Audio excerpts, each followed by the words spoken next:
This podcast series by the National World War II Museum is made possible by the support of the Dale E. and Janice Davis Johnston Family Foundation.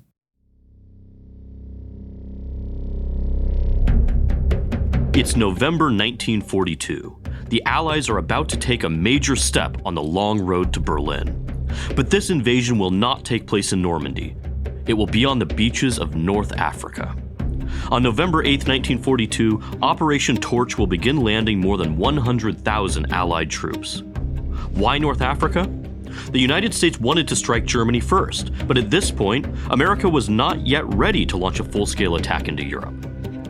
But if the Allies could drive the Axis out of North Africa, Europe might be next. The operation is launched. General Dwight D. Eisenhower will lead as Supreme Allied Commander, and General George S. Patton will lead the Western Task Force, moving an entire fleet from the east coast of the United States more than 4,000 miles to North Africa, a journey crossing right through the ongoing Battle of the Atlantic. But there's another complication too. The region the Allies are about to attack is controlled by the Vichy French, who are Nazi collaborators after the fall of France. Will the Vichy French greet the Allies as liberators or invaders? William Donovan's OSS is there to find out. Codenamed the 12 Apostles or the 12 Vice Consuls, this group of amateur spies is working together to gather intelligence about the local resistance and its possible intentions. We'll be looking at the intelligence background of Operation Torch, the reasons the Allies are moving into North Africa to begin with, and the deep ambiguities underlying this unique campaign of the war. I'm joined now by Pete Crean, Vice President of Education and Access here at the National World War II Museum. Let's talk about Operation Torch. There are OSS agents already on the ground before Operation Torch is actually launched. What are they doing here? They're actually doing quite a bit, and you kind of need to back up a little bit in that a year before Torch, they're still the coordinator of information. And so we're new at the game. One of the first things is the OSS has to establish itself and make a name for itself.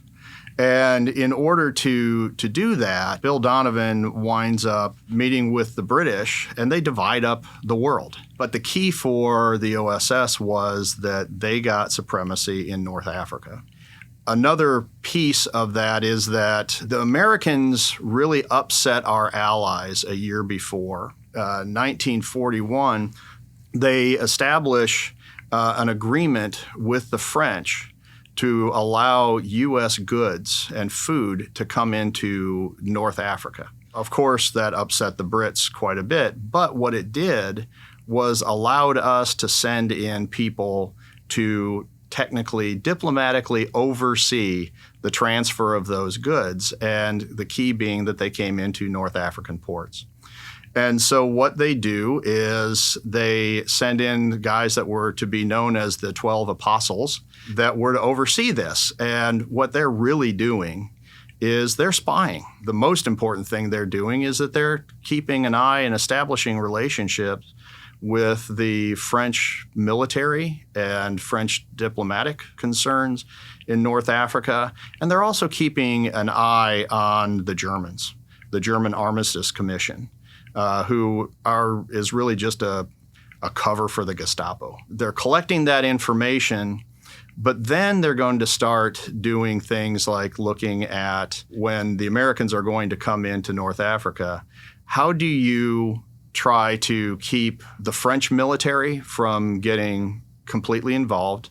How do you keep the French Navy that is still viable out of the fray? How do you set the stage for the Americans? So they're going to set up radio networks across North Africa. They're going to start working with French military leaders and speaking with them to try to establish a coup that would kick off at the same time that the landings would come in, that then the French would wind up coming over on our side with limited results. So they're doing a lot of different things at that time, but they're also trying to establish themselves. And you mentioned this phenomenon of trying to arrange essentially coups at the local level to correspond with the landings themselves, and it kind of sort of works. I mean, there's some success, but what really happens here after the torch landings take place? How successful is this? Well, to be honest, they're really not successful. They saw this as a large-scale operation that would be executed on a lower level. There is a French general named Giraud who actually had been captured by the Germans, actually escaped, made it to Vichy France. He has enough regard among the French that everyone thinks that the French military, if Giraud appears in North Africa and says, Vichy French soldiers turn and fight for me, that's going to happen. We pay a lot of money for those days because we're essentially bribing and buying off French officers, senior French officers. What winds up happening is when we land, Giraud turns up in Gibraltar the next day and then tells Eisenhower that, hey, this is French North Africa. The entire operation needs to be under my command. Eisenhower is, of course, not interested in turning his command over to a French general. It's absolutely ridiculous, and Giraud is too late to the game to begin with. But there's another influential French senior officer, Admiral Darlan, who is there because his son has polio. And he is visiting his son in the hospital in North Africa when the Americans land. And Darlan he's part of the Vichy regime. He is pro-Nazi, and it causes big problems. But even though we have paid all of this money to bribe these French officers and try to set up what we think is going to be a major coup, they don't show up. There's some colorful characters in OSS and other intelligence services in North Africa. Who really stands out to you as maybe the most interesting character or characters in all this? Well, absolutely. You could make a movie out of any one of the 12 apostles. But I think really, for me, there are two main characters that you really need to know about. The first is William Eddy.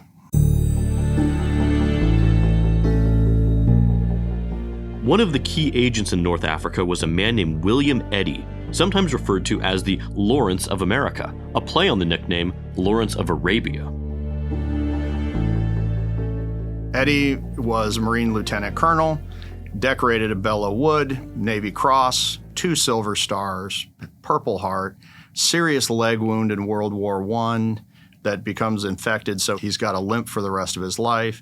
He teaches at Princeton in the interwar years, but when he sees that war is on the horizon again, even though he is too old and in no kind of shape to be doing this, he comes back in and is assigned as the attaché in the Cairo embassy. The key with him is he speaks fluent French and Arabic. And with the cover of the embassy and diplomatic papers, he has access to people all across northern Africa. And basically, the OSS uses him to manage their espionage and sabotage operations in North Africa. He was also the point man to try to win over the French generals and admirals. He was the one that also was brought back to brief Patton and Eisenhower and the senior generals. One of the stories that I love is when there was concern about how effective the OSS really was going to be and what their plan was going to be. They have Eddy come back to brief Patton and Truscott and the other planners. And Eddy puts on his Marine uniform, wearing his full medals. And the quote from Patton was, "Well, the son of a bitch has definitely been shot at enough." And of course, Patton's book, that brings him on up. The other big personality is a guy named Robert Murphy. Murphy is a diplomat, career diplomat in the State Department. He was actually in Paris when France fell in 1940, and so then winds up staying on the Vichy portfolio, and winds up also in North Africa. He became the consul general in Algiers, but really Roosevelt used him as his own personal spy. He was the one that actually negotiated the 1941 agreement that allowed the U.S. foodstuffs and commercial goods to come into North Africa, but really controlled the 12 apostles. He's the classic case. He was the one that in October of 1942, Murphy snuck General Mark Clark into Algiers, a farmhouse near Algiers, for a meeting with Giraud. And Giraud's man, a guy named General Mast, who then promised to unite all of North Africa in a revolt. Didn't turn out, but it doesn't get more cloak and dagger than your diplomat in Algiers sneaking an American general into occupied land and then getting him back on out again for a clandestine meeting. That's the kind of people that were running things there. One of the other kind of crazy stories that gives a good idea of what the OSS was doing in the run-up to Operation Torch was they realized very quickly there was probably the best airfield in the region was Lyoté. It's up the Sabu River. The problem is that the Sabu River has, even at high tide, only about 17 and a half feet of clearance. So you couldn't really bring a warship up and drop at what ultimately wound up being U.S. Army Rangers to take this airfield. And they knew they needed to take the airfields quickly so that they could establish air dominance. The OSS had identified a resistance member who had already been imprisoned and let go by the Vichy French the year before, a guy named René Malvern. And Malvern had been the port pilot, ship pilot at Port Lyoté. And of course, Malvern is being watched by Vichy. He's being watched by the Germans. The OSS gets the idea and the order to sneak him out. They put a whole cover on all of this. They link up with him. He is put in the back seat of a car driven by two OSS operatives, a guy named Gordon Brown and another guy named Frank Holcomb. The two of them, traveling under diplomatic passports, the 12 apostles again, drive a Chevy with a trailer. So this trailer is basically the size of a goat trailer. And it's got these two giant fuel cans on the back of it. And they wedge Malvern in there and toss over a tarp over on top of him, almost asphyxiating the man in the process, and then try to drive him through the Rif Mountains to get on out of there. They get stopped at the border. There are 5 checkpoints to get between French Morocco and Spanish Morocco. And at the very first checkpoint, the guard actually taps on the can and says, "Hey, what's in here?" And he's like, "Oh, just empty gas cans." Okay. And they have a guard dog with them. And the dog is a pointer and points to the trailer. And it's only going to be a moment of time before the Spanish guards turn around and actually get tipped off that there's something wrong with this trailer. And after Brown tried to throw rocks at the dog to get the dog to get away from it, he enticed him with the can of ham. And when the Spanish guards came out and saw him feeding the dog, they actually thanked him for taking care of their dog. And so that he winds up sailing through that. They then sneak him into Eddie's, his house, and sneak him out to Gibraltar on a boat. And they get him on boat into Gibraltar, and he's flown to Great Britain, thinking he's going to get a great reception from the Americans, only to find that George Marshall has gotten word from Eddie that they've snuck this riverboat pilot that the Germans are going to be definitely noticing that he's missing. And Marshall is not happy about it, sends a wire to Eisenhower saying, "What the hell are you doing? Did you know about this?"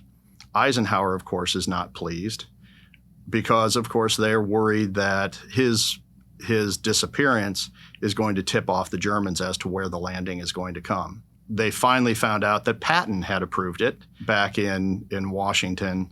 Bill Donovan was also not pleased because he knows everyone's trying to kill the OSS. And if the mission winds up being a failure because the OSS tipped it off by sneaking this guy out, it's the end of the organization. So that's a good example of the kind of crazy stuff that these guys are doing. And a lot of them are taking decisions like that on their, with the possibilities, major possibilities of things going well or bad, making the decisions on their own. I mean, it does very much sound like a movie, as you said. I think one thing to keep in mind for our audience is, this is OSS really experiencing some growing pains, I think you could say. I mean, this is really the first time that a lot of this is being done in the course of the war, and OSS will get much better at it, but it has really mixed success during Torch. What in your mind is the ultimate significance of OSS's work during Operation Torch? So the OSS promised a lot as they approached the operation. Of course, they promised this large-scale revolt that never really did happen. What they did do was coordinated amazing intelligence. They actually had operatives driving the major road networks and timing how long it was going to take to get from one point to another. Remember, not many Americans even had maps of North Africa at the time, and these are the only Americans that are in North Africa. And they're making maps, they're taking pictures, they're collecting soil samples. They've really established relationships with the key resistance members. They had a lot of operatives that were actually tracking Vichy French military movements. They're following around the Germans in North Africa, and they're feeding all of this back. And when it was all over, George Marshall actually sent a letter to Bill Donovan and explained that as much as Marshall did this, kind of apologized. He said, I regret that your coordination with the Joint Chiefs of Staff was so difficult. And basically, it sent a message to Donovan that, okay, you guys actually did do a good job, and the intelligence that they provided was valuable. And Army G2 is not going to bother you anymore about collecting and doing sabotage overseas. The intelligence value of what they came up with was significant. On the day of the Operation Torch landings, President Franklin D. Roosevelt addresses the French people by radio. Speaking in French, he appeals directly to the local Vichy soldiers and civilians, urging them not to resist and to greet the landing American and British troops as liberators. Vive la France éternelle! But many of the Vichy garrisons do resist, as do some French warships. After days of confusion, missteps, and ultimately some high-level diplomacy, the Allies declare victory. The city of Casablanca surrenders before a full-scale assault could take place. But despite the swift victory, many view the operation as clumsy and too reliant on false assumptions about how the resistance might react. I'm joined again on the podcast by Michael Bell, Executive Director of the Jenny Craig Institute for the Study of War and Democracy here at the National World War II Museum. Mike, thanks for being with us again. Great to be here. I'm also joined by John Curatola, Senior Historian here at the museum and the author of Armies Afloat. John, thanks for being here. Thanks for the invite. We're in North Africa now, where the Allies are going on the offensive in Europe. Mike, let's start with you. I mean, what's the thinking behind Operation Torch? Why North Africa, and what's going on here? Yeah, so initially we decided Germany first would be our priority. And of course, the American chiefs, Joint Chiefs, but particularly the American Army, really favored a direct approach. The British view was, hey, you Americans, you're rapidly mobilizing, you're just not ready.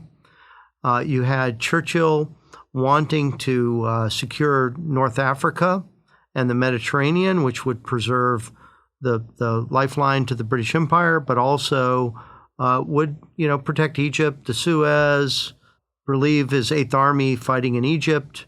And Stalin, Joseph Stalin, the Soviet premier, was demanding a second front.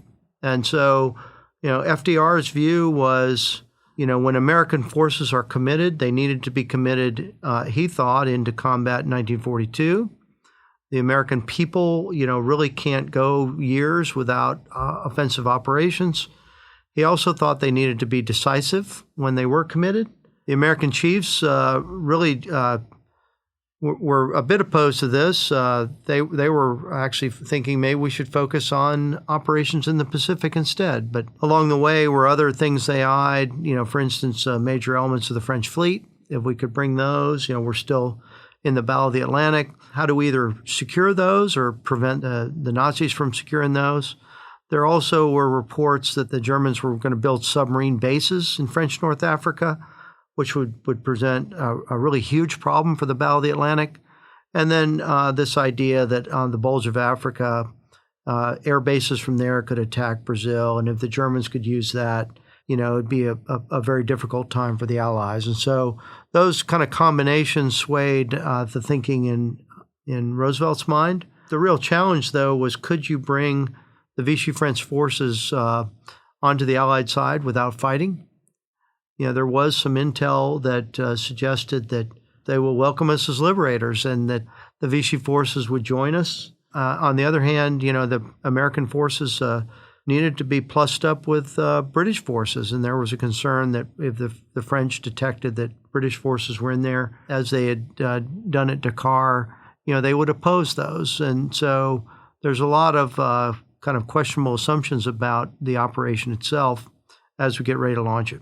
And keeping in mind that most of these American formations that are going ashore, their training in amphibious operations is slim to none. I mean, there are some that do get some training in the UK, and there certainly are some that get it in the United States, but it isn't in-depth. It isn't like months and months and months of training in preparation for this thing called amphibious assault. I think Torch, in some ways, is an incredible learning environment because you see, what would have happened if we tried to land in France instead of against the Vichy forces at that time.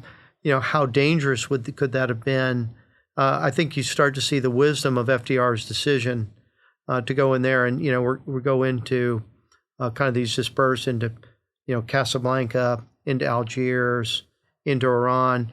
Ultimately, though, the French colony in Tunisia will open up and allow the Nazis to reinforce, and that'll cause a problem.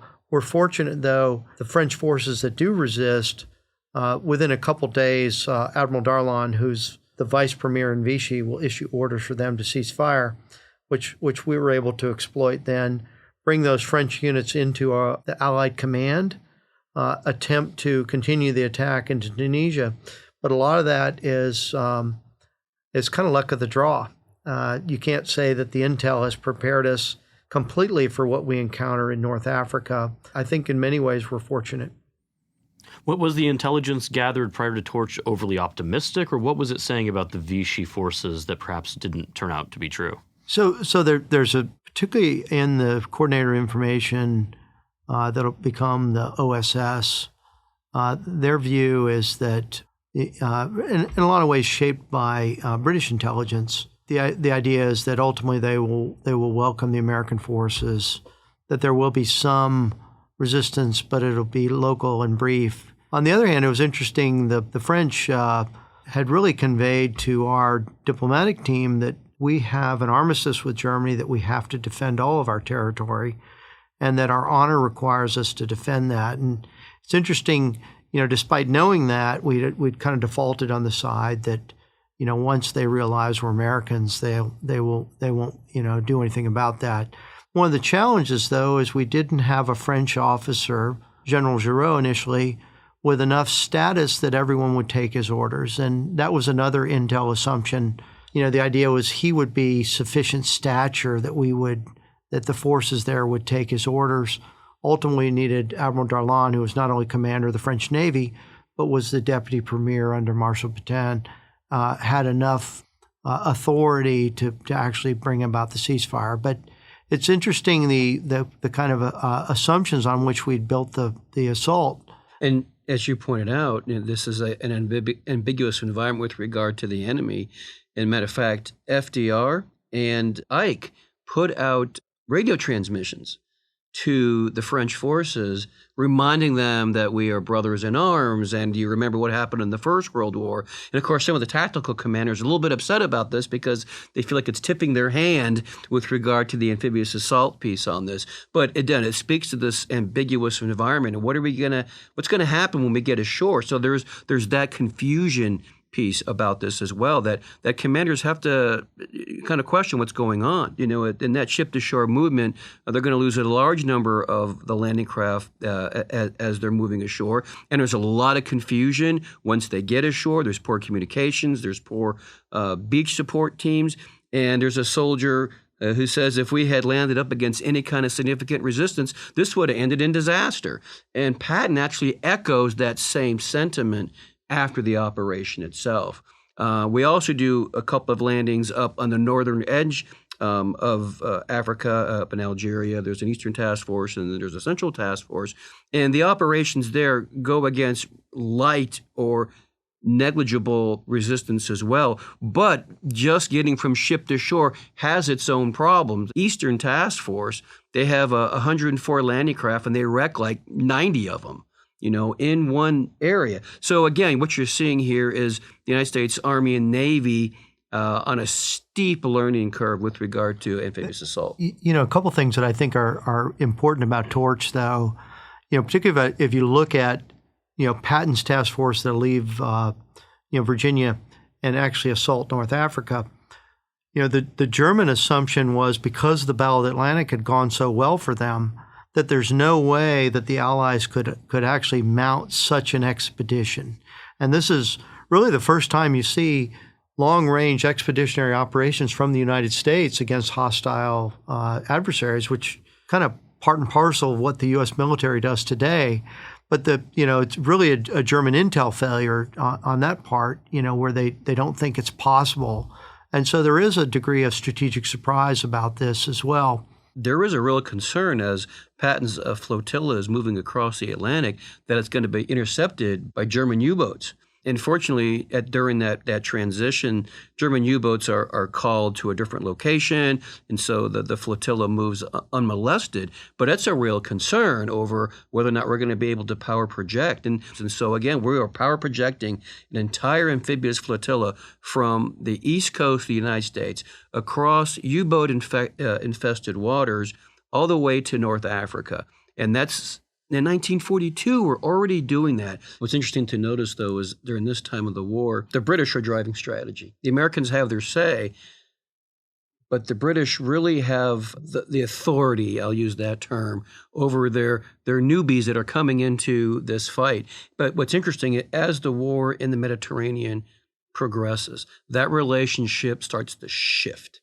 And the Americans gain the upper hand. By 44 and 45, we're in the driver's seat. And the British are now taking a backseat to the desires of the Americans in terms of grand strategy. Mike, what's the common view in Washington about what's going on in North Africa? I think it's exemplified in many ways by the Humphrey Bogart film Casablanca. If you see, Casablanca, which will be, actually previewed in the White House while Torch is going on, there's this sense that there's German agents everywhere. There's a few loyal Frenchmen, but there's others are Quislings that are under Nazi domination.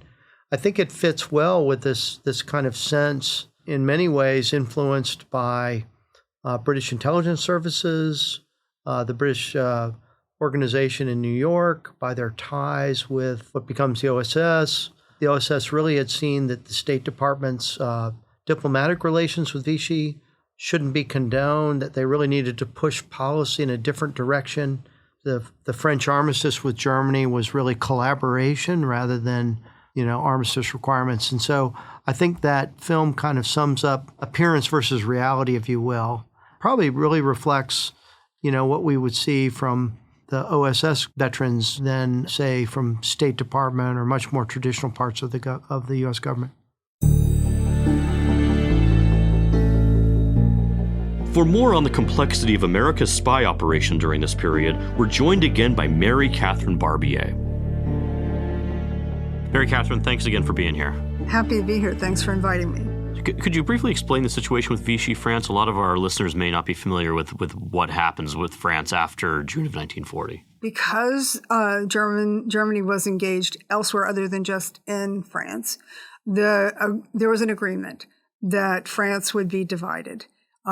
German forces would occupy the northern half, and then the southern part of France would be under the control of a French government established in Vichy, so it was referred to as Vichy France, and they would cooperate with the Germans. And so you had to have permission to cross the line between occupied France and Vichy France. Vichy France still controlled to a large extent, French colonies. And there was a question about how strong that control was, what the colonies would do if Allied forces landed there. And then you also have the Free French Army under de Gaulle that was situated initially in the UK. De Gaulle didn't have the support of everybody, but their intention against Vichy France. And then when you think about North Africa and the French colonies, are those colonies going to side with Vichy France? Are they going to go with the Free French? Are they going to support the Allied landing? So it's this very fluid situation about what it's going to look like when that invasion happens. And add to that the complexity of the fact that there's still a French Navy out there. And the Allies don't want the Germans to get control of that French Navy, but the French don't want to turn their Navy over to the Allies. And so there is an attack and a sinking of part of the French fleet. So French sailors get killed. That doesn't improve relations between the British and the French. We should say that it's the British who sink the French fleet. Yes. So to some extent, we could say there's almost three French factions in this period. There's occupied France, there's Vichy France, there's the Free French Army under de Gaulle, which is really based out of London here. So a complicated situation the Allies are planning to land into in North Africa. Seems like the kind of situation where intelligence is going to be really key. We have to understand that Donovan, first as director of COI and then subsequently as director of the OSS, was initially given responsibility for subversive operations in North Africa. What that meant, to some extent, is that when the torch landings began in November of 1942, OSS recruited guerrilla forces, sprang into action to assist the landing force. And so this guerrilla force was recruited and armed by the OSS several months prior to the landings. These men represented part of a new dimension in the field of American military operations that included guerrilla activities, extensive espionage and intelligence work, as well as conducting secret negotiations to create pro-Allied factions in either enemy or neutral countries. And so part of what OSS did was to try and persuade pro-Vichy forces not to oppose the landings, to actually help with the landings, and they were also supposed to gauge the level of commitment that those Vichy French forces had to the overall French position at this point in the war. The OSS also maintained links with disaffected officers in the Vichy French Army in North Africa. It was their job to build on political disaffection in the French army and to persuade French forces in North Africa not to resist the landings, and which was by far, one could argue, their most important task. Hands down, when it comes to purely collecting military intelligence, the OSS was stellar. They did excellent work. They were less successful engaging what the Vichy French Army forces would do once the landing started. The message that they sent is they're on our side, they're not going to oppose, everything's, can I use the phrase, hunky-dory? And it was not. So why do you think OSS's assessment is so off effectively? Is it wishful thinking? Is it mirror imaging, a term we use in the intelligence community today? What do you think goes wrong here for them? I will say, in terms of opinion, perhaps to some extent wishful thinking. One of the things that comes to mind is preconceived notions of the other side, the enemy side, behaving the way you would. And it doesn't always play out that way. For Vichy France, the Vichy government's in power. Why? Because of the Germans. They wouldn't be in power without the German support. And they have German support because they've agreed to cooperate and collaborate. And it proved themselves to be loyal partners. Even if they're the youngest brother or the younger brother, they're still the brother and the partner. And that didn't reflect necessarily how the French people writ large felt. You've got some French very much buy into and enjoy the power of whether it's being in the German-supported French police force or whatever. So there's this, again, I'll use the term tension between the French who buy into the Vichy government and its position and the power and what it wants, because the Germans have allowed them to do certain things that they might not have been able to do in the past, and the French who oppose the Vichy government, who are resisting the Germans, But as we know, it's a complicated story. France has a complicated history. All countries have a complicated history. And sometimes, we know this in real life, and it happens in the intelligence world as well, that people will tell you what they think you want to hear, not necessarily what they think or what they intend to do. That could have colored their conclusions about what the French army in North Africa would do. A number of intelligence agents and operatives took part in the planning and execution of Operation Torch on both the American and the British sides. One of them was Ian Fleming. You might know him as the creator of one of the most famous fictional spies of all time, James Bond. But Fleming's own intelligence career was far from fictitious. Fleming later said that James Bond was, quote, a compound of all the secret agents and commando types I met during the war. Some of the original James Bond novels even suggest that Agent 007 himself was a World War II veteran. And another British spy would also become a literary icon of the 20th century, a man named Roald Dahl.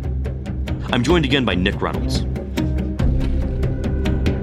Thanks again for being on the podcast. It's my pleasure to be here. I want to talk about two of the British agents in this period whose names will likely be familiar to many in our audience. The first being Ian Fleming, of course, the author of the James Bond novels. The second being Roald Dahl, who also is working for the British in this period. What are Fleming and Dahl, two very different types of agents and a lot of what are they up to in this period? Well, they're both similar in that they like the ladies a lot. They are famous for that, even during the war. Probably Dahl more than Fleming, who was no shrinking violet.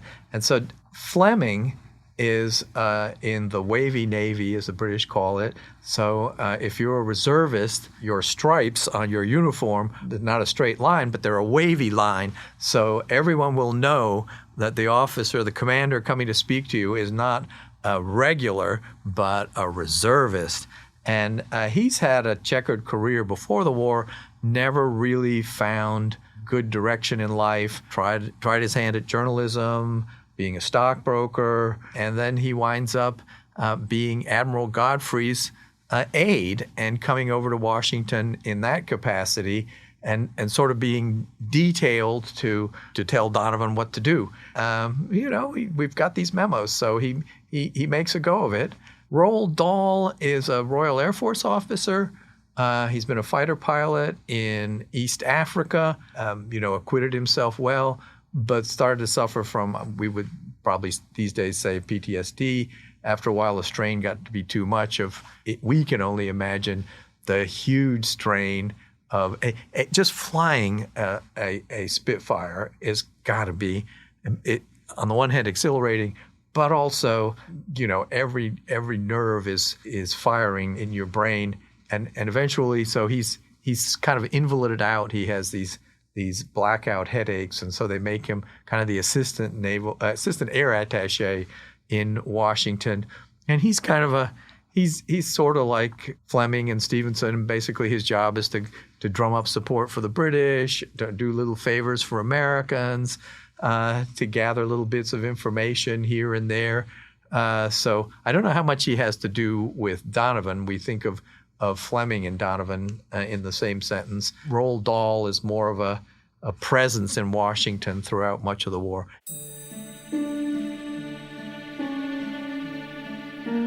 In 1943, after Operation Torch, Ian Fleming helped devise a deception plan to fool the Nazis into believing the Allies' next target would be further to the east, in the Balkans. Called Operation Mincemeat, the plot involved planting fake orders on a dead body, drifting the body out to sea in the hopes that it would be recovered ultimately by the Nazis. The plan worked. The Nazis moved troops to the east, while the real landing would take place on the island of Sicily. After the war, Ian Fleming would go on to write iconic James Bond novels like Casino Royale, Live and Let Die, Diamonds Are Forever, and Goldfinger. He died in 1964, and so far more than 20 movies have been made from his Bond novels and characters. Roald Dahl would go on to become an author too, creating iconic characters like Willy Wonka, Matilda, and Fantastic Mr. Fox. He also had a career as a screenwriter, and even wrote the 1967 James Bond movie You Only Live Twice. Roald Dahl died in 1990, but his legacy today is complicated by a series of anti-Semitic remarks, for which the Dahl family has issued an apology. In our final episode of this season, we'll talk about the OSS agents who dropped behind enemy lines before D-Day, and a military deception plan of astonishing proportions. Be sure to subscribe to The Secret World War II wherever you get your podcasts to get our latest episodes when they come out. And check out our website for additional resources for each episode, reading lists featuring the work of our experts, and links to videos and oral histories from the collections here at the National World War II Museum.